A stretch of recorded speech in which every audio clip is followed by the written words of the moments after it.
¿Qué tal? ¿Cómo estamos? Espero que bien, relativamente bien, bastante bien. Bueno, sea como sea, nosotros les invitamos a escucharnos un ratito. Vamos a hablar con Sisto de nuestro patrimonio arqueológico. Saben que nos gusta llevarles a sus hogares o hacerles partícipes de que existe una reliquia para nosotros y un patrimonio arqueológico muy importante. Y ya recordamos directamente que ese patrimonio arqueológico tan importante en esta isla no está protegido. Y hay un agravio comparativo grande, por ejemplo, con la isla de Gran Canaria, pero en esta isla no está protegido. Hablamos con Sisto y lo vamos a hacer ya. Muy buenas, de Imazanen, del colectivo. Muy buenas. Muy buenas tardes. Ay, Sisto, yo no sé, yo no te veía a ti desde antes del verano y ahora resulta que venimos después del verano y chiquito aburrimiento. Hablar de lo mismo. Seguimos. Tenemos que hablar de lo mismo y tenemos que hablar de lo mismo. Seguimos. ¿Por qué seguimos? ¿De qué vamos a hablar hoy? Bueno, en primer lugar... Espera. ¿Cómo te fue el verano? Bien, bueno. ¿Sí? Escapamos de la ola de calor. Escapaste de la quema. De la quema. Cuenta. Bueno, en primer lugar quiero dar las gracias al canal y darte las gracias a ti y a todos los compañeros y compañeras por darnos voz. Otra temporada nueva, como digo yo, y bueno, que venimos pues con lo mismo, más malas noticias, salimos de malas, entramos en malas y creo que vamos para Guatapeor. Y por en medio malas, y creo que las reuniones o los contactos que han tenido con diferentes representantes políticos que tienen que ver directamente con la labor y la actuación que ustedes de forma altruista realizan, aparte de la labor de información, pues que esas personas que están al frente, es muy difícil. No sé, pero idea, muchas no tienen, algunos, porque cuando ustedes se presentan para hablar con los responsables políticos de cosas concretas, puede ser que hasta el responsable político no tenga ni idea de que eso está ahí. Si no saben ni que eso está ahí y cuando lo saben no saben protegerlo, eso es con lo que hay que luchar, me da a mí, porque todo al final es una cuestión de voluntades, ¿no? Claro, así es. Nosotros ahora mismo seguimos las rondas de contactos. Hoy mismo acabamos de solicitar 2 entrevistas, tanto con Guía de Isora como con Arico también, que llevamos tiempo ya, años, intentando tratar de comunicarnos con los 2 ayuntamientos para informar, para ayudar y prestar pues la colaboración. Tú te embalas mucho. Tú sabes que tú te embalas, Sisto. Sí. No, tú no te embalas, te paro yo. Pero es que poderosamente mi atención me llama, espérate, ¿cómo va a ser años? ¿Cómo vas a dar años pidiendo una cita para hablar con alguien? Años, en plural, en serio. Sí.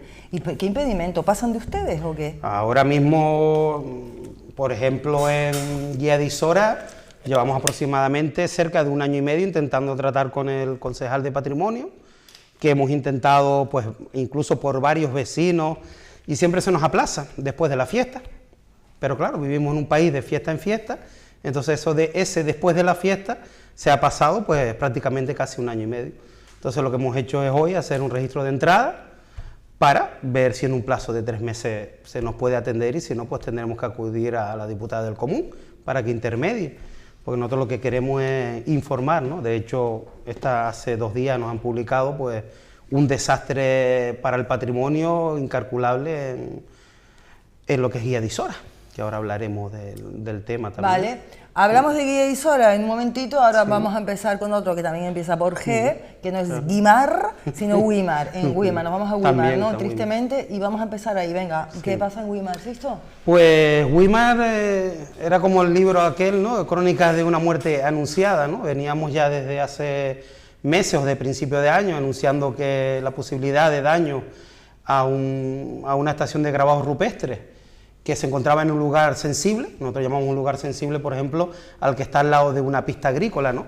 Para nosotros, que un yacimiento arqueológico está al lado de una pista agrícola, sin ninguna protección, sin cartelería y demás, pues era bastante fácil de que se pudiera haber alterado, ¿no? Entonces, en el antiguo mandato de Guimar sabemos que ha habido un cambio político también, pues lo anunciamos varias veces, de hecho estuvimos allí también con la televisión pública, nos citamos con el responsable en aquella fecha también del área de patrimonio y nada, sin resultado ninguno. Incluso alertamos de una carrera que se celebró en julio, pedimos que se protegiera aquello con un balizado provisional, no fue así, tuvimos que, bueno, yo personalmente acudí ese día de lo de la carrera, tuve que estar allí alertando al público que ignoraba completamente lo que había allí, de hecho tuve que dar una pequeña charla improvisada para que la gente supiera el valor que estaban pisando y estaban alterando, ¿no?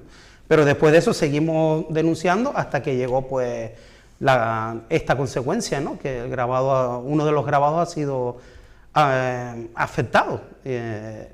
Y bueno, volvimos a acudir al ayuntamiento ya con este nuevo mandato y hemos solicitado pues un vallado provisional hasta que se reúnan con el área de patrimonio del Cabildo y busquen una solución para este yacimiento. ¿Y qué le dijeron? En principio actuaron rápido, la verdad que sí, tengo que agradecer también al concejal del propio ayuntamiento que actuó con la misma. ¿Quién es ahora? Porque como cambió. Ahora está gobernando el PP, en este caso estaba David, que es el concejal, y Luis, que es la nueva alcaldesa. ¿Y están receptivos? Sí, me reuní con ellos y están receptivos, desconocedores, como tú bien dices, desconocedores del patrimonio. No sabe, pero una vez que sabes ya. Claro, desconocedores del catálogo municipal, que no está hecho, sabemos que ningún municipio lo tiene hecho. Están empezando a hacer gestiones algunos ayuntamientos, otros ni siquiera creo que ni lo tienen en la cabecita, ¿no? Entonces nosotros por lo que acudimos es para informar que el catálogo ya llevan 3 años de retraso.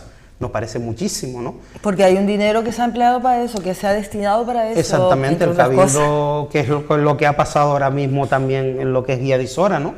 Que se ha destinado una gran cantidad de dinero para el patrimonio en general y una cantidad elevada también para el patrimonio de la zona donde estaba este grabado también, que ha sido alterado.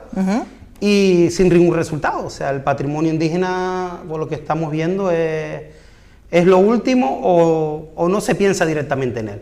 Piensa un montón de gente que ni existe, dice, pero eso lo hicieron nuestros antepasados, eso es de verdad, o eso, lo claro, como si no hubieran existido, donde hubo gente, pasó grave, cosas con gente, la gente hizo grabados. En este caso, evidente, estamos hablando de lo de Guía Isora, los grabados tienen un valor incalculable, estamos hablando de que son antropomorfos, o sea, figuras humanas, ¿no? Que tiene un gran valor, ¿no? Entre otros grabados. Y bueno, el abandono es total desde hace décadas hay mucha gente que ha estado, propios vecinos solicitando que se haga esa protección, ¿no? Y bueno, es totalmente lamentable. Y aquí en Granadilla pues también hemos tenido ciertos problemas también, que es súper raro, ¿no? Porque hace unos días nos llega que desde, a mí me gusta decir, el Reino de España, nos llega que un medio de comunicación del Reino de España se hace eco de esta noticia del municipio de Granadilla y lo valoran también ellos desde allí como un yacimiento nuevo encontrado, material arqueológico encontrado, o sea, esta gente de afuera lo valora muchísimo. ¿Y aquí ni puñetero caso? Y aquí ni caso. O sea, ¿pero cómo que ni caso? O sea... No, o sea, ni caso. Vamos a ver, nosotros en el municipio, en una zona donde se plantea hacer una zona fotovoltaica. Una planta fotovoltaica, en Granadilla. En Granadilla, otra más, ¿En ¿no? qué zona es esto? Es en la zona del Yaco, digamos, zona del Yaco, zona del circuito del motor, toda esa zona se empieza a ampliar. ¿Y entonces ahí qué pasa? Claro, ahí lo que nosotros detectamos es que no ha habido, digamos, han empezado unas obras, la cual no disponía ni siquiera de una cartelería del tipo de obra que es, no dispone de la licencia de obra, que todos sabemos que tiene que ponerse lo de la licencia de obra, ¿no? Dada por el ayuntamiento y demás.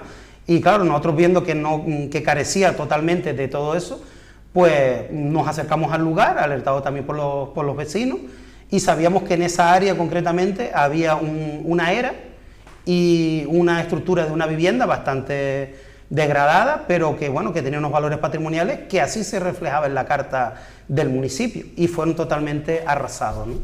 Entonces alertamos al área de patrimonio y también encontramos unos grabados nuevos. Ah, ¿encontraron nuevos? Encontramos unos grabados nuevos que ni siquiera estaban registrados y demás. Y también desde aquí, a veces tenemos que criticar siempre, pero también tenemos que agradecer que el área de patrimonio actuó inmediatamente. ¿Qué hicieron? Se presentó en el lugar con nosotros, verificaron, me imagino que ahora mismo se estará procediendo a hacer un expediente y bueno, registraron ese yacimiento arqueológico, ¿no? ¿Y lo protegieron? De momento, claro, ahora se estarán haciendo ese proceso, ¿no? Con ese expediente para evaluar los daños que se han causado, tanto por la pérdida irrecuperable ya de esa era y de esa vivienda tradicional, valorada como bien de interés cultural también, creemos, no lo sabemos bien, y este grabado que sí es de bien interés cultural. Y por eso te digo que lo que nos extraña es que desde afuera se ponga tanto valor. Han encontrado un yacimiento indígena, han encontrado material en superficie, o sea, desde fuera lo ven como algo y más claro, es que tiene que ser así. Es que es así. Estamos hablando de nuestra cultura, de un grabado que puede tener 1000 años o 2000 años, de unos materiales que nuestro pueblo usaba, y esta gente desde afuera sí le da el valor que no le dan ni aquí la propia administración, los propios responsables del área de patrimonio del ayuntamiento, y después el propio pueblo que desconoce. Pero desconoce ¿por qué? Porque seguimos. No tenemos ni un centro visitable, no tenemos un centro de interpretación, no tenemos ningún parque arqueológico, entonces la gente pues ignora, ¿no? Y bueno, es lamentable. De Güímar saltamos a Granadilla, también con G, ahora también con G, hoy nos tocaron todos los de los municipios. ¿Qué pasa en Guía de Isora? Guía de Isora, pues lo que detectamos en el lugar fue la rotura de un panel de grabados, que creemos que es por también la mala, digamos, gestión que hace el ayuntamiento por no tener eso debidamente protegido y digamos que se haya explicado a la gente dónde está pisando. Pero también las redes sociales tienen mucha culpa de esto también, que anuncian estos grabados que son de gran importancia, no solamente para Tenerife, sino para todo lo que es la cultura guanche, ¿no? Que son estos tipos de antropomorfos. En este caso, un grabado antropomorfo de una representación que se cree y que es conocida comúnmente como la bailarina. Vamos a ponerlo, compañeros, sí, que es la siguiente imagen, mírala ahí, la bailarina, cosa más conocida, bonita. ¿Eso qué tiempo puede tener, Sisto? Realmente no se sabe porque es muy difícil datar lo que es en piedra, pero es increíble. Datarlo, pero... Claro. Y de hecho al lado hay otros pequeños grabados que son conocidos como los guerreros también. Qué bonito, ¿y claro, están los guerreros al lado? Los guerreros todavía están, hay algunos que en el panel ese mismo ya se ha perdido grabados, pero hace bastantes décadas, ¿no? Y este tiene una fractura por un lado que posiblemente si no se atiende rápido, que lo hemos también comunicado a lo que es al área de patrimonio, sabemos que se está haciendo un informe también también en colaboración con el museo también, que se trasladen al lugar para valorarlo y poder, digamos, mirar cómo se puede proteger también, pero claro, ahí el ayuntamiento sí o sí tiene que actuar y coger su competencia. Pero espera, ellos son los que llevan 1 año y pico sin... Sí, exactamente, como 1 año y medio más o menos, intentando entablar, porque ha sucedido muchas cosas en Guía Isora. Guía Isora llevamos ahora mismo unas 3 o 4 denuncias por... ¿De qué? Por diferentes daños al patrimonio, graffiti, demás alteraciones de estructuras de viviendas indígenas, por actos como puede ser un rally también, hacen un rally en una zona donde hay unas viviendas indígenas y no se protegen, no se balizan momentáneamente para que la gente no esté ahí, cogen las piedras de la estructura para usarlas como sillones para ver el rally, ¿no? Entonces que yo no tengo en contra nada del deporte, pero todo puede convivir, pero hay que proteger, lo tenemos claro, ¿no? Entonces, yo lamento mucho que el ayuntamiento no esté haciendo sus funciones, no tiene el catálogo municipal, de hecho recibió una partida en junio de 2024 y no lo tiene, no sabemos cómo va, en qué proceso están, si han contratado una empresa, si piensan hacerlo o no, por eso hemos solicitado pues esta reunión tanto con la alcaldesa, porque ya lo que intentamos ya que esté la alcaldesa y el responsable, o la responsable, no sabemos, de lo que es el área de patrimonio, ¿no? Para que los dos se enteren de lo que está pasando en su municipio y también ofrecer nuestra colaboración, que es lo que siempre intentamos, ¿no? Sí, ustedes siempre van bien. Siempre lo intentamos, ¿no? Siempre vamos de buenas, ¿no? Y informando y siguiendo todos los pasos, todos los protocolos, pero ya llega un momento que esto no puede seguir así. El patrimonio tiene que ser, digamos, respetado, porque esto ya se sale de madre. Sisto, dime la verdad. Cuando vas a... las pocas veces que los reciben, también te digo, las pocas veces que los reciben, cuando van a hablar con los responsables de esa materia, dime la verdad por fin, saben yo no te digo de patrimonio, de otros aspectos de patrimonio, de los balcones, de las cosas, de la arquitectura, de otro tipo de patrimonio. Yo no te estoy preguntando eso.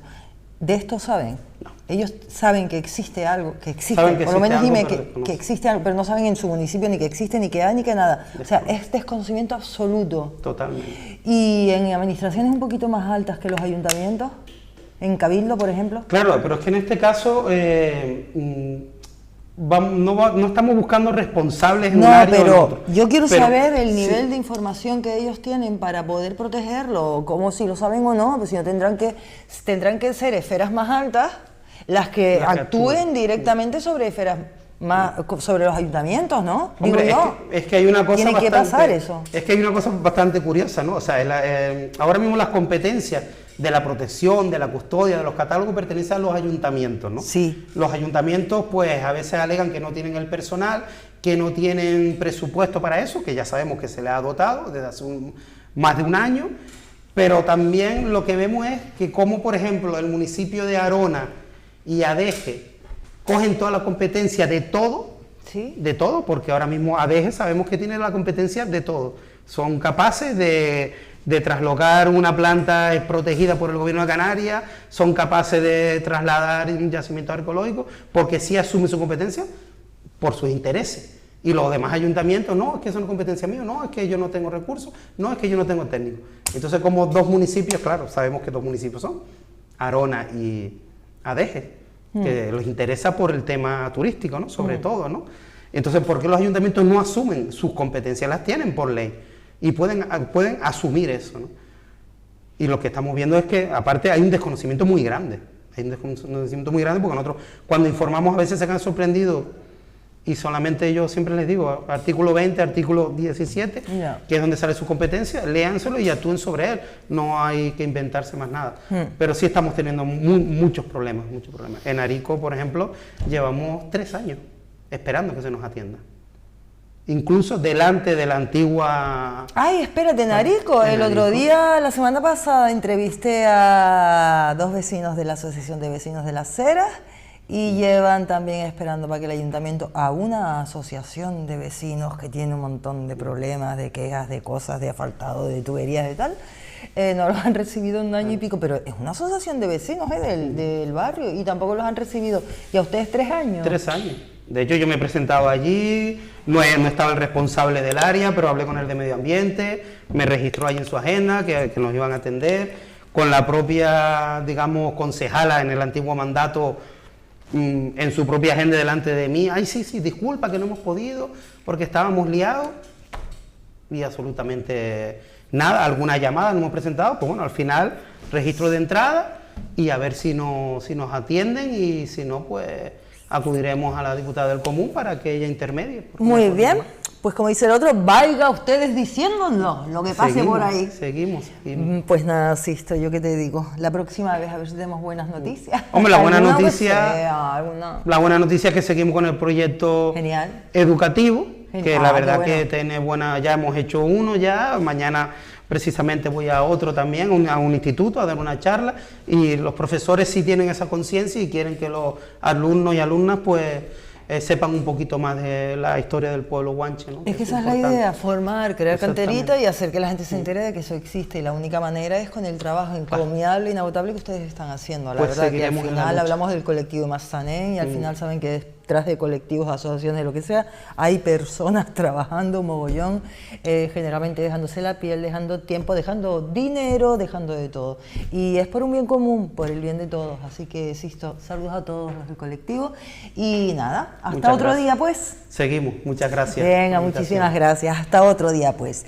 Y es que se trata de hablar, de conocer nuestro pasado, de conocer nuestro presente, de conocer cuestiones en las que se trabajan para también mejorar la calidad de vida de las personas. Y en esta ocasión vamos a hablar de gente más joven, de Jóvenes en Red. Desde hace ya una temporada vienen al programa de la Asociación FAMAL, la Asociación de Mujeres Arena y Laurisilva.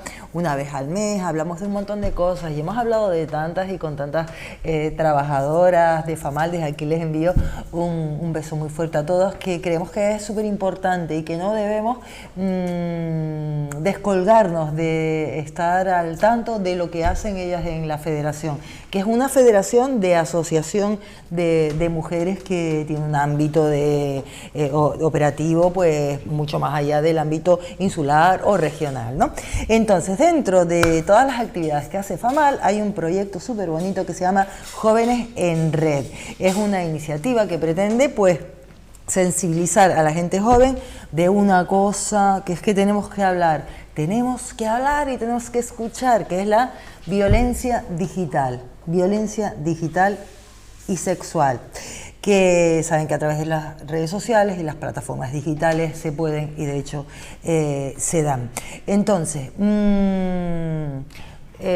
tampoco hace falta que seas tan joven para escucharnos, porque me imagino que es una cosa que también al final le pasa a jóvenes, no tan jóvenes, pero es verdad que quizá están, no sé si decir, más desprotegidos o no sé cómo decir el colectivo joven. Ahora nos lo aclara la persona con la que vamos a hablar, que es promotora de igualdad de FAMAL, que es Amanda Martín Noda. Muy buenas, Amanda. Buenas. ¿Cómo estás? Muy bien, contenta de volver a estar aquí. Un placer tenerte por aquí. Yo antes te saludé porque salí rápido y ahora estabas ahí enfrente mientras yo estaba haciendo la entrevista. Dije, pero si Amanda ya vino, Pero te fue dije rápido. que iba a volver la última vez. Sí, es verdad. Pero claro, ahora fue rápido. Cuando salí te dije, ¿quién es Amanda? Sin darme cuenta y ya después te miraba y decía, pero si ella ha venido al programa.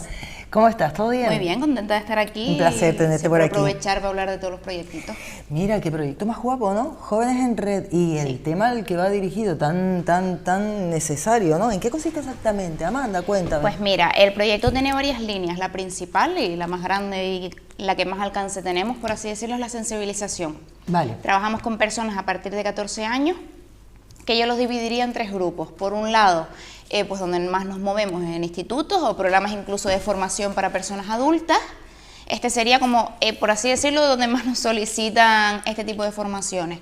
Luego, por otro lado, trabajamos con padres y madres, que esto también es un punto súper interesante, que creo que podemos ahondar un poquito más adelante. Y también trabajamos con profesionales, que es una forma un poco de que no se nos escape nadie y a veces con estos temas lo que pasa es como que hablamos con los jóvenes constantemente y quizás hay personas que también tienen interés y que podrían ayudar y que están con esos jóvenes en el día a día. Claro. Y que es importante que tengan esta formación. Sí, que tengan unas herramientas. Dirigido a todos los tipos de violencias digitales, evidentemente siendo una federación de asociaciones de mujeres, pues siempre tenemos en cuenta todas las desigualdades que puedan existir, pero la lucha es contra todos los tipos de violencias digitales, incluso no solo las violencias sexuales, también tratamos violencias pues, institucionales, violencias por raza, violencias de cualquier tipo, que es un poco una forma de que no se nos escape nada y que se tengan en cuenta que hay personas que sufren muchos tipos de discriminación. Vale, porque es violencia en general, de todo tipo, lo que pasa que en este caso es digital, que es,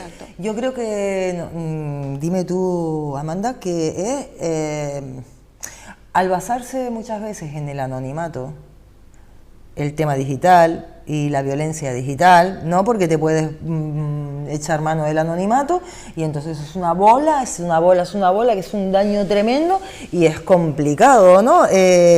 Luchar contra esas cosas, ¿no? Y es muy doloroso, no solamente para gente joven, que también, sino para todo el mundo, ¿no? Pero cuando uno tiene ciertas edades y está en el periodo escolar y es tan sensible y tan difícil eso de atajar, que obviamente con la formación y ayudando a los jóvenes, ¿no? Pero entonces, cuando hablamos exactamente, Amanda, de violencia digital, porque no me cierras un poquito toda la amplitud que yo tengo, ¿qué es exactamente? ¿De qué estamos hablando? ¿A qué nos referimos? ¿En qué formas la podemos ver? ¿Cómo impacta esa violencia en la vida de los jóvenes? Vale. La violencia digital la entendemos como todos los tipos de violencia que se ejercen a través de la red. Vale. Yo te diría, a ver, ¿se puede ejercer violencia a través de email? Probablemente. ¿Qué es en lo que más trabajamos y lo que más vemos nosotros? Violencias a través de las redes sociales. Al final es un poco lo que tú acabas de comentar. El anonimato hace a la gente sentirse libre de ejercer cualquier tipo de violencia, y algo en lo que nosotros intentamos impactar cuando damos los talleres es que, aunque parezca un poco repetitivo, ¿en qué es un tipo de violencia? Porque es que ni siquiera tienen la concepción de que se trata de un tipo de violencia y que tiene repercusión en esas personas, que hay personas que tienen que buscar ayuda, que acudir a terapia por ese tipo de violencia. Y es como súper solitaria, ¿no, Amanda? Porque a lo mejor un joven, ahora ponte la idea de un joven con sus padres. No, los padres no tienen ni puñetera idea de nada, porque tampoco ven nada, no, está en su cuarto súper a gustísimo de la vida. Súper a gustísimo de la vida es que está en su cuarto y al final viene el niño a escrito. decirte, es que me pusieron un comentario, eso son tonterías. Sí, son tonterías los comentarios, no hagas caso, ¿para qué te pones con eso? No, eso pasó y ese comentario le le afecta. ¿Y cuánta gente hay de influencers, TikTokers, que acaban lamentablemente mal? Porque ellos no pueden sufrir esa presión, no pueden llevar a cabo esos insultos diarios, ¿no? Que te insultan por todo. Ya seas un artista, ya seas lo otro, que suele pasar, ¿no? Que te insultan, acaban súper mal, eso es súper peligroso, hay que atajarlo. Al final es importante tener en cuenta, o sea, ¿cómo le vamos a decir a un joven? No, es solamente un comentario. Vamos a ver, si tenemos en cuenta que para ellos su forma principal de relacionarse son las redes sociales, ¿cómo le voy a quitar importancia yo diciéndole, es que es un comentario? No, pero es que resulta que ese comentario lo están viendo todos mis amigos, que ese comentario son de las personas con las que yo convivo, personas con las que yo comparto. Al final es algo en lo que tengo toda mi vida, por así decirlo, por desgracia, ojalá no fuera tanto, pero al final estructuro mi vida en base a lo que hago en las redes sociales, entonces sí tiene impacto. Y por otro lado también está el darnos validación a través de lo que vemos en redes sociales y pensar que lo que estamos viendo ahí es la realidad y que los filtros no existen y que todo lo que vemos en redes es 100% real. Pues al contrario, chicos, chicas, y todo eso al contrario. Ustedes no ven estas ojeras que yo tengo, pues tengo un montón de ojeras. Imagínense esas artistas, esas guapísimas modelacas y de todo, que no, muchachos, que después tú te las ves, es normal, somos todos personas, tú te las ves en el supermercado normal, con esas ojeronas, somos así. Y la idea esa y los filtros ahora, y ese rollo por estar siempre monas, y la monería no es lo más importante tampoco en la vida. Es una edad de coquetería, pero después nada, y todo eso tiene que estar como perfectamente clarito, que nos vaya entrando en la cabeza el filtro. La realidad es otra, la realidad no tiene nada que ver con las películas, que Hollywood ha hecho mucho daño. Oye, ¿por qué no me defines, me explicas qué es el grooming? Importante. Sí. Es uno de los tipos de violencia, para empezar, uno de los tipos de violencia ejercidas a través de redes sociales más comunes. Y sobre todo, me gustaría que se tuviera en cuenta que no es algo lejano. Me explico. El grooming se conoce como cuando un adulto se hace pasar por un menor de edad para contactar con otro menor de edad. Yo soy una menor de edad, tengo 13 años y estoy, algo en lo que cada vez se ve más, hablando por un chat de un videojuego.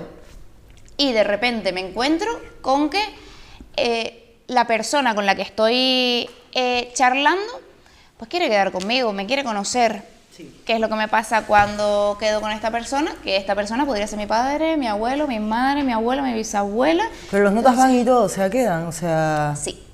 De hecho, hay un vídeo que nosotros solemos utilizar mucho en los talleres, que se ve como las dos partes y se ven dos personas haciéndose pasar por niños, y cuando se ven es que las dos personas se estaban haciendo pasar por niños. ¿Qué necesidad tenían? No consiguieron nada. Y siempre que lo ponemos la gente se ríe, ¿no? Como, esto es una exageración. No, para nada. De hecho, hay tantos adultos ejerciendo grooming que es muy fácil que coincidan entre ellos. Y algo que le escucho mucho a padres es, no, él está así en el chat del videojuego, pero eso nada, está jugando con otros niños. ¿Tú sabes lo fácil que es hacerme pasar por un niño? ¿Qué es lo peor en lo que puede terminar el grooming? Y por desgracia pasa bastante en trata de seres humanos. Qué pena. Entonces, cuidado con lo que vemos como un juego. Como normal y como no pasa nada. ¿Tuviste la serie Adolescente, esa, la de Netflix? Pues mira, no sé si ustedes la han visto. Yo me resistí un poquito a verla porque, jolines, me daba pena, porque es tan real todo, ¿no? Lo que puede pasar con las redes, pero al final la vi y es verdad que una familia tiene a su adolescente en la habitación, con su vida, con su movida, con sus rollos, y al final la vida que el niño tenía a través de esos ceros y unos de internet era un rollo en su mundo, ¿no? El pibe estaba en su mundo y la familia estaba a 1 metro fuera y él lo separaba una puerta, pero eran mundos diferentes, ¿no? Entonces, más o menos es un poco eso, ¿no? Exactamente, no es tienes importante. ni idea de lo que puede pasar, ¿no? Entonces, ¿cómo se salva eso? Pues eso tampoco es tan fácil. Lo estamos diciendo como si la familia tuviera la culpa de no enterarse, pero es que tampoco es así. Es que una madre, un padre, es que tampoco es así que tengan la culpa, ¿eh? ¿Qué pueden hacer? ¿Cómo pueden hacer? Nosotros siempre intentamos transmitir. Es como un poco verte siempre midiendo cómo lo haces, ¿no? Porque tampoco quieres meter muchísimo miedo, porque es verdad que las redes sociales puedes sacar de ellas muchísimo beneficio y puedes sacar muchas cosas positivas, pero hay que ser conscientes de cuál es el riesgo. No sobreexponer a nuestros hijos a las redes sociales, por ejemplo, y el control parental es lo que yo destacaría más. El ¿está hablando? No. ¿Con quién estás hablando? ¿De qué estás hablando? Dejarles claro, pues por ejemplo, términos como el grooming, de nunca sabes con qué persona estás hablando realmente y quién está detrás de esa pantalla. Que sean conscientes los niños, pero que sean conscientes los padres, que creo que a veces es lo que cuesta más, el darle realmente la importancia que tiene. Bueno, háblame de actividades que hagan en función a esto, talleres o algo, ¿hacen Sí, actividades que hacemos hacen? talleres de todo tipo, pero siempre con el matiz de que tienen que estar relacionados con las redes sociales y con las violencias ejercidas de forma digital. Podemos trabajar el autoestima, por ejemplo, lo que estábamos comentando de los filtros.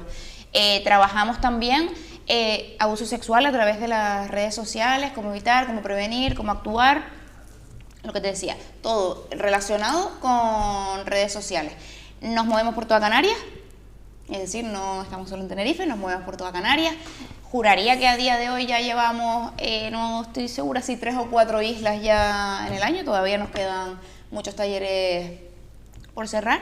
Qué bueno. Y importante, 2 cositas innovadoras que tiene el proyecto es que, por un lado, contamos con un protocolo de actuación que nos dice cómo actuar en caso de que me vea en alguna situación, vea un mensaje, vea algo, a dónde acudo, dónde puedo denunciar. Y para activar ese protocolo, ¿qué tiene que pasar? ¿Qué requisitos hay para eso?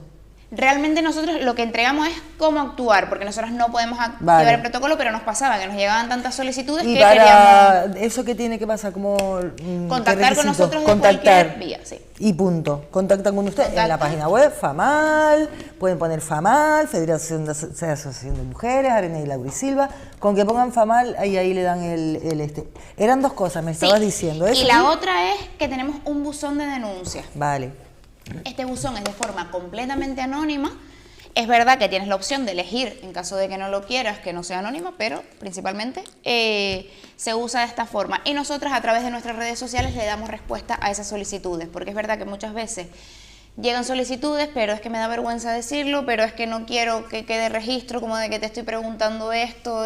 Entonces nosotras, pues en forma de post a través de las redes sociales, contestamos a qué hacer si te pasa X cosas, si te llega este mensaje, si se te filtra una foto. Entonces lo usamos y la verdad que es súper interesante y está funcionando bastante bien, así que les animo.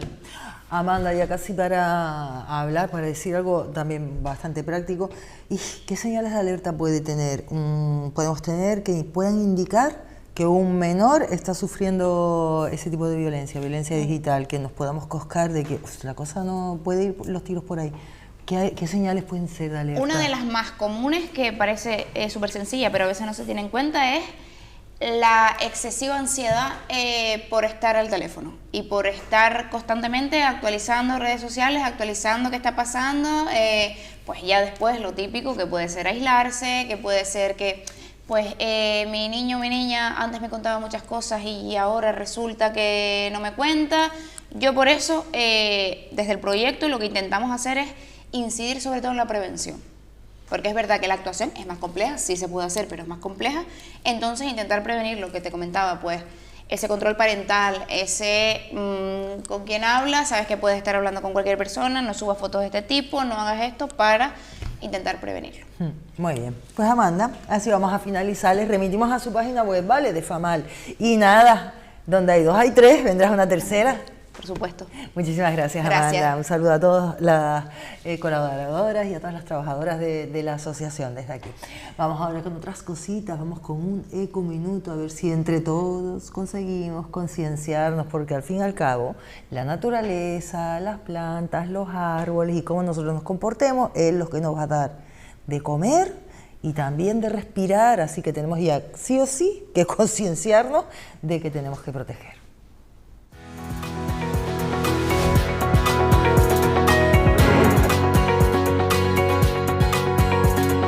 ¿Te preocupa tener una fuga en algún grifo de tu casa?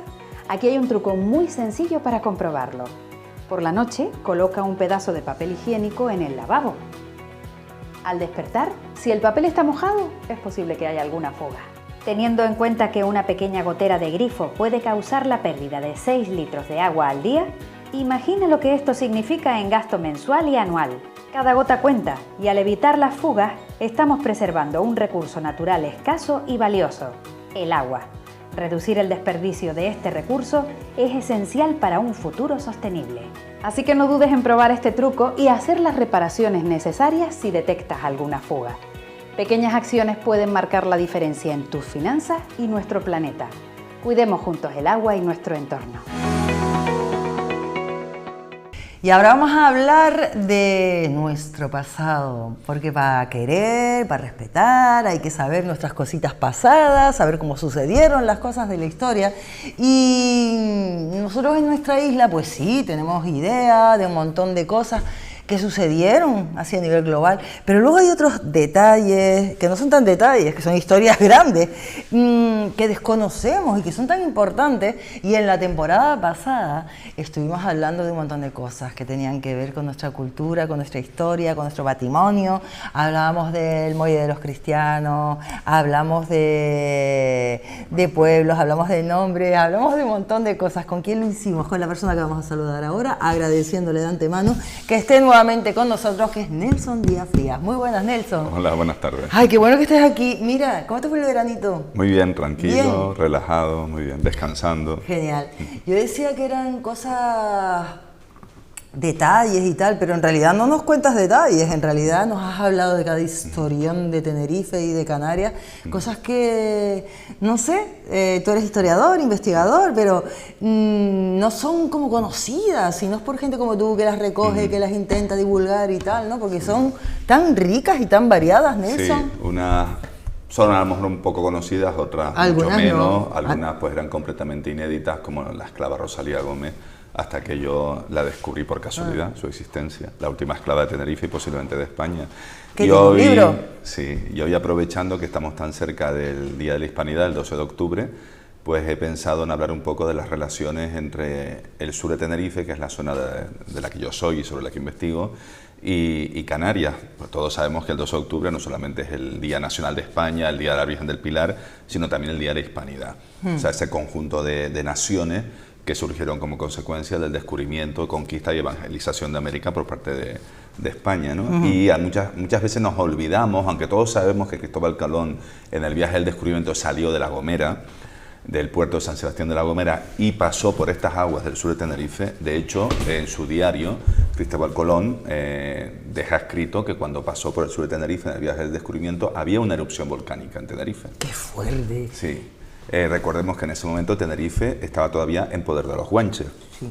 Faltaban, Sí, porque cuando eso no... perdona, Sí. ¿faltaba para la conquista cuánto? pues faltaba 2 años para iniciar la conquista y 4 para que se acabase. Era guanche puro, ahí Sí. no había todavía... Y por tanto estas conquistadores. aguas del sur de Tenerife, Cristóbal Colón y los descubridores pues vieron todo este paisaje del sur de Tenerife con esa erupción volcánica que posiblemente fuera en la zona de las Cañadas del Teide.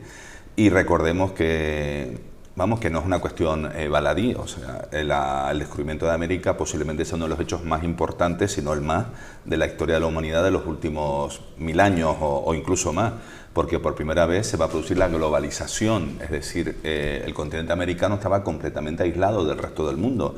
Es más, entre ellos, los indígenas americanos, un apache no sabía que existía un maya o un indio caribe. Estaban completamente desconectados unos con otros, y con la llegada de España, el proceso de conquista y evangelización, se unió todo ese territorio desde la Patagonia hasta prácticamente Norteamérica.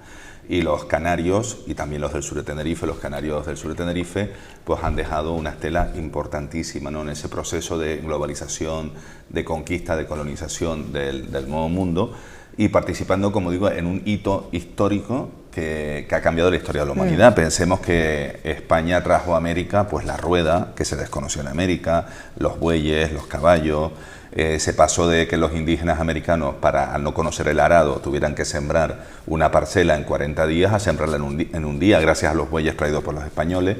Y aparte, América nos aportó pues la papa, el cacao, el chocolate. Pensemos que la papa en los siglos 7 mató, o sea, impidió hambrunas enormes, no solamente en España, Mató el hambre, sí. sino en zonas de Europa como Irlanda. O sea, y todo eso nos olvidamos que se inició en las Islas Canarias, por lo menos desde el punto de vista de la navegación marítima, en San Sebastián de la Gomera, y se vio todo este paisaje del sur de Tenerife que contemplaron las 3 carabelas, y que seguramente más de un guanche del sur de Tenerife pues vio en el horizonte esas 3 carabelas partiendo hacia lo desconocido. Qué emocionante me parece a mí ponerme como en situación y sí, pero pensar después, en todo eso. Otro hecho que también es muy desconocido por el gran público y que también cambió la historia de la humanidad es la primera vuelta al mundo, la primera circunnavegación de la historia de la humanidad, que es la de Fernando Magallanes. Es una expedición auspiciada por la Corona de Castilla y que en el año 1519, en septiembre de 1519, hizo aguada en el puerto del Médano,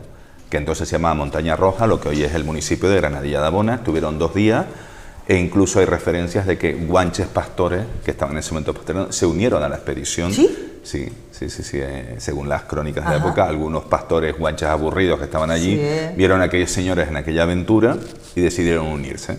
De hecho, digamos, fue el primer viaje que dio la vuelta al mundo en la historia de la humanidad, que pasó por aquí, por el sur de Tenerife, y de hecho solo regresaron 18 marinos vivos que completaron la vuelta al mundo. Magallanes murió en Filipinas, asesinado por indígenas, y la culminó pues Juan Sebastián Elcano, que era un marinero español, concretamente guipuzcoano. Entonces vemos que la situación estratégica de las Islas Canarias ha sido determinante para todo lo que vino con, digamos, con la conquista y el desarrollo, ¿no?, de esa nueva historia y etapa de la humanidad, que es la América, ¿no? La América hispana y luego la América anglosajona. Ahí estamos viendo la casa de Colón en San Sebastián de la Gomera, donde tradicionalmente pues, la tradición oral gomera decía que se había hospedado Colón. Después podemos hablar incluso de otros lugares del continente americano que no lo asociamos con la tradicional inmigración canaria, ni siquiera con la presencia española. Por ejemplo, Florida. Mucha gente no sabe que Florida fue un territorio español hasta principios del siglo XIX. ¿Tanto? Sí, fue vendida por España a Estados Unidos hacia 1820 y algo. O sea, Florida ha estado más bajo dominio de la corona española que bajo el dominio de los Estados Unidos de Norteamérica. Y, por ejemplo, a título ejemplificativo, pues en Florida está la ciudad de San Agustín, que es la ciudad más antigua europea de lo que hoy es Estados Unidos, fundada por Pedro Menéndez de Avilés y en la que hubo una importante presencia canaria. Por ejemplo, yo en mis investigaciones históricas en los archivos del sur de Tenerife, pues me encontraba con sorpresas del estilo, la tengo apuntada aquí, de un adejero del caserío de Taucho que se llamaba Fernando García Verde, que era vecino de San Agustín de la Florida y que vino a casarse con una paisana, como hacían tantos canarios, esto de la endogamia, las mujeres de la tierra, formar familias con parientes a lo mejor, o enamoradas que dejaron aquí antes de emigrar y que no las olvidaron y regresaron para casarse con ellas. Pues regresó de San Agustín de la Florida para casarse en la iglesia de Adeje en 1709 con una paisana suya que se llamaba Beatriz González, y seguramente regresaron a la Florida porque no hay rastro más de ellos en Adeje ni en el sur de Tenerife. Qué curioso. Sí, o sea que hasta sitios tan alejados como Florida, Miami, que todos lo conocemos por Miami, Orlando y todas estas cosas, tenemos esa huella canaria y seguramente haya descendientes de este matrimonio adejero de 1709 en lo que hoy es Estados Unidos de Norteamérica. No sé si estamos pasando la fotografía. Sí, vamos a ver la Torre del Conde ahora, ¿no? Hemos quedado con la nos Casa de quedamos Colón. con la Casa de Colón y ahora ya vamos viendo como tú Conde, consideres, la vamos pasando. sí, la Torre del Conde de la Gomera. Que la vio Cristóbal Colón también. Podemos seguir pasando a la siguiente fotografía. Este es un retrato de Fernando de Magallanes, que fue el que inició bajo el auspicio de la Corona de Castilla la primera circunnavegación del globo terráqueo, que como dije no la pudo completar porque fue asesinado en Filipinas. ¿No? Esta es la Montaña Roja, donde hicieron aguada en septiembre de 1519 la expedición de Fernando de Magallanes y Elcano. Es una foto antigua del Médano. Esta es la ciudad de San Agustín de la Florida. Vemos con las banderas de España conmemorando pues posiblemente la fundación o el aniversario de la fundación de la ciudad. Podemos seguir avanzando. Este es el hermano Pedro de Bettencourt, que hemos hablado de él en otros programas. Es sin duda el canario más universal y más importante, nacido hasta el día de hoy en el archipiélago canario. Está su tumba en Guatemala. Nació en el pueblo de Vilaflor de Chasna en 1626, fue canonizado por Juan Pablo II en el año 2002 y es el considerado el evangelizador de Guatemala. No vayamos un poquito tan rápido, vamos a ir un poquito más lento ahora. Sí, esta es la tumba del hermano Pedro, como dije, en la ciudad de Guatemala, que falleció allí en el año 1667 y que es considerado el evangelizador de esa tierra. y el fundador de la Orden Belemita expandida pues, por todos los continentes, por los 5 continentes. Podemos, Después seguimos Puerto de Plata, ¿verdad? De sí, República podemos Dominicana. continuar con Puerto Plata. República Dominicana, pues todos la conocemos pues, por los viajes, sobre todo, no turísticos a Santo Domingo y todo esto, pero seguramente muy pocos canarios saben que la ciudad de Puerto Plata fue refundada por canarios en el año 1736, en concreto con 46 familias canarias que la corona española envió para evitar el avance de los franceses. Todos sabemos que lo que es la isla de la Española, sí, que el nombre está dividida en 2 estados, que son Haití y la República Dominicana. Sí. Haití es un territorio que España cedió a Francia, y la República Dominicana, que la gente llama Santo Domingo, pues era un territorio español. Pues para evitar el avance, vamos un poquito más despacio, para evitar el avance. Sí, porque esa ya es Uruguay. Sí, es otra, sí. Seguimos ahora seguimos en Puerto en Plata. República Dominicana. Pues para Puerto seguir impedir, ¿no?, la expansión de los franceses en la isla de la Española, pues se refundó la ciudad de Puerto Plata con 46 familias canarias, entre ellas 46. había algunas del sur de Tenerife, como por ejemplo una familia que se apellidaba García de Vera, que eran oriundos del pueblo de Vilaflor de Chasna, y que seguramente es posible que hayan dejado descendencia hasta hoy en la República Dominicana. Hombre, si eran tantas familias. Sí, eran claro, muchas familias, tenían muchos hijos. Familias. Y Qué bueno. no como ahora que tenemos 1 o 2, en esa época la gente, Sí. las familias solían ser mucho más prolíficas. Y en la República Dominicana pues hay muchas familias que tienen origen canario. Vale, y luego en Uruguay tenemos Sí, Montevideo, ¿no? Exacto, ahora podemos continuar con otro lugar, que esto a lo mejor sí es más conocido en los últimos años, que Montevideo fue fundado por familias canarias, en concreto 25 familias canarias en el año 1726, es la capital de Uruguay, y entre esas familias fundadoras están 2 familias que salieron de lo que hoy es el municipio de Arona.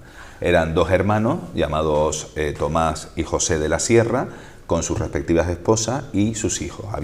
Algunos de los hijos nacieron en Tenerife, otros nacieron en Montevideo. Y yo tengo si quieres cuento la anécdota de cómo yo me enteré de esto. Yo me enteré de esto hace como unos 30 y pico años, porque estamos hablando de los años 90, esto no era conocido a nivel popular ni nada, a lo mejor algún historiador en concreto. Pues yo iba a investigar al archivo parroquial de Vilaflor, que en esa época lo gestionaban las hermanas Betlemitas, y entonces un día que fui me dieron una carta que habían recibido de Montevideo, de un señor, un arquitecto que se apellidaba Sierra, y que decía que sus antepasados eran de Vilaflor y que habían fundado Montevideo. Me dio los datos y yo pude localizar las partidas de bautismo de su antepasado, José de la Sierra, que había nacido en Arona, pero entonces era un barrio de Vilaflor, y había sido bautizado en la iglesia de Vilaflor, creo que sobre 1686. Pues ese señor se entusiasmó tanto, porque además, incluso yo le dije, mira, el apellido Sierra es muy común en el sur de Tenerife. Mi abuelo materno se apellida Frías Sierra. Y nada, la casualidad además que resulta que mi abuelo materno es descendiente de un hermano que quedó aquí. O sea, y entonces el señor estaba tan entusiasmado. Estamos hablando de una época en la que no hay internet, claro, todo es por correo postal. Claro. O sea, yo todavía conservo las cartas en mi casa de Uruguay. Pues el señor vino a conocer la tierra de sus antepasados. Lo recuerda más una anécdota, que íbamos por la calle y veía los autobuses de la empresa Sierra y González, sí, y todo emocionado sacaba fotos, porque él se apellidaba Sierra de primero y era descendiente directo de uno de esos 2 hermanos. Además recuerdo que me dijo que tenía como 8 o 9 hijos. O sea que, claro, vamos, que todavía debe haber mucha gente de apellido Sierra descendiente de estas 2 familias aroneras en Uruguay. Maravilla. Y esto es una foto antigua, pues de un grabado antiguo de Uruguay, del siglo XIX, finales del XVIII, principios del XIX. Vale, pues nos vamos a las canteras de la montaña de Guasa, Efectivamente, ¿no? Porque también de la famosa losa chasnera, la piedra de cantería tan preciosa y tradicional, debido a esa relación entre América y Canarias, puesto que éramos el mismo país, era el Imperio Español, la corona española. Pues fruto de esas relaciones mercantiles y humanas, de esa montaña que vemos en esa fotografía, que es de mediados del siglo XX, eso es la costa de lo que hoy es Playa de las Américas, que vemos que no hay absolutamente nada. Pues eso son las playas de Troya, la montaña de Chayofita en primer término, y detrás la montaña de Guasa. Es una foto del año 56, 57 aproximadamente. No hace tanto, no hace tanto. No hace tanto. Para el cambio, ¿no? Del 56 hasta ahora, claro, es como de hecho, todavía hay gente que tendrá 80 años que recuerda. Que lo recuerda, así, sí. de esa forma. Pues de las canteras de la montaña de Guasa, que todavía se conservan, los que hemos subido a la cúspide, todavía están unos hoyos enormes, de esas canteras, de la explotación de esas canteras, pues se sacó piedra de cantería, por ejemplo, para la fachada de la Catedral de Santiago de Cuba, también para la iglesia de los Realejos, también para la iglesia de San Sebastián de la Gomera, pero pensemos los que hayan ido a Cuba y hayan estado en Santiago de Cuba, si han estado en su catedral, pues esa fachada de cantería procede de la montaña de Guasa, aquí en el sur de Tenerife, del municipio de Arona. Quizás Cuba y Venezuela pues son las actuales naciones hispanoamericanas con las que estamos, nuestra memoria oral, pues más conectado, porque además hasta el otro día prácticamente nuestros abuelos o bisabuelos emigraban a Cuba y nuestros padres a Venezuela. Y por tanto en Cuba pues la huella canaria es infinita, ¿no? Desde el punto de vista del léxico, desde el punto de vista de la familia, desde el punto de vista del vocabulario. Palabras como guagua vienen de Cuba. Guagua es una palabra, lo expliqué en el otro programa, de origen anglosajón. No importa, cuéntalo ahora. Pues una palabra de origen anglosajón, viene de wagon, es decir, que en español dio vagón. Entonces los cubanos, por caso de wagon, a lo mejor sería difícil pronunciar, se quedó en guagua, y de Cuba vino la palabra a Canarias. De hecho, solo se utiliza en Canarias, no en la península. Y podemos seguir hablando, por ejemplo, aquí, bueno, nos hemos saltado una que creo que era el ingenio azucarero, un ingenio azucarero de Cuba. Ay, eso creo que no la tengo. Bueno, no, la vemos dentro de un momentito, vale. La del ingenio. Esta es Tamaimo y el Coronel Gorrín. Vale, pues esto es una foto antigua de mediados del siglo XX de Tamaimo, que es un barrio del municipio de Santiago del Teide, y es un exponente de las relaciones entre Canarias, el sur de Tenerife en concreto, y Venezuela, lo que hoy es Venezuela, en un momento trágico.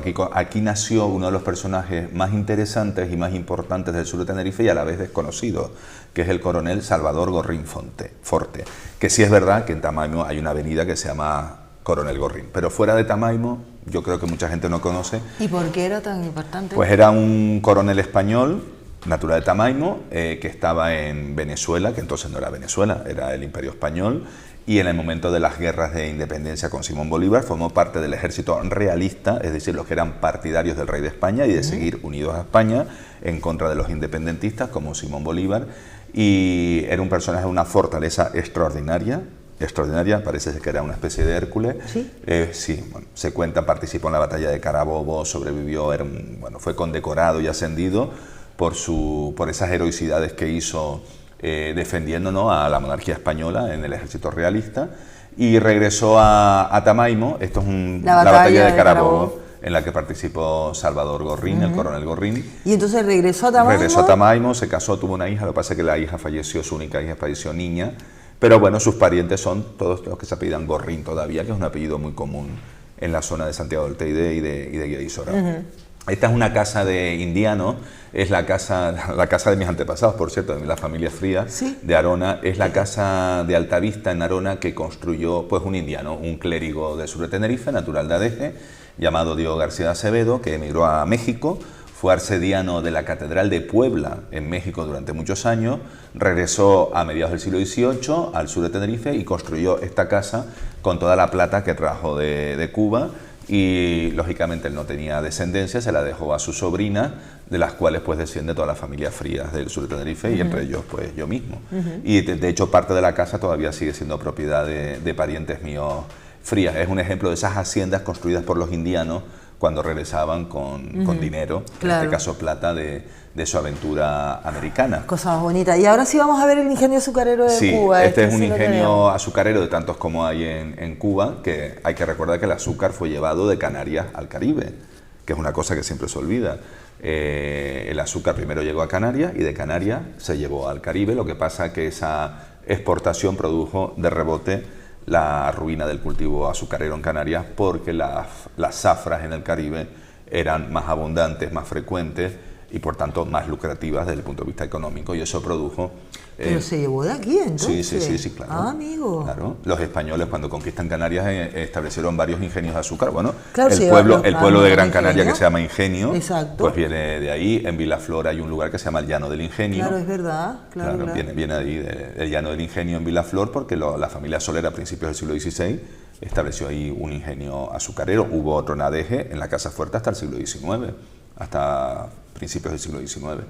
Y aquí vemos una de tantas ingenios azucareros de Cuba, y por ejemplo me gustaría, fruto de esos vínculos tan estrechos entre Canarias y Cuba, Es, por ejemplo, la familia Tavío del sur de Tenerife, que es una familia... no, esta nos hemos pasado un poco. Vamos a continuar con el ingenio azucarero. Sí, no la tengo, la familia Tavío. No, es igual, es igual. No está. Es en relación con el ingenio. Ah, es en relación con el ingenio, sí, vale. Pues José Tavío, que era un aronero acomodado, tenía un ingenio a principios del siglo XX en Cuba, en la zona de Manzanillo, y se llevó, como él era aronero, a decenas y decenas de familias aroneras para trabajar en esos ingenios. Algunas regresaron, otras se quedaron allá, y todavía hay muchísimos descendientes de aroneros. Prácticamente la mitad del pueblo de Arona se fue con José Tavío a esta localidad de Cuba, en Manzanillo, a trabajar en su hacienda azucarera. Aquí podemos continuar con la siguiente fotografía, efectivamente, que esta es un ejemplo de un lugar, de un pequeño lugar de América, una república centroamericana que es Costa Rica, que no la asociamos tradicionalmente con la emigración canaria. Para nada. Pues los avatares de la vida. Este señor es un aronero también, que se llamaba Juan Eloy González Frías. Aquí está fotografiado con su hermana, porque era viudo, sus hijos y su madre anciana, que era doña Carolina Frías Sarabia, natural de Arona.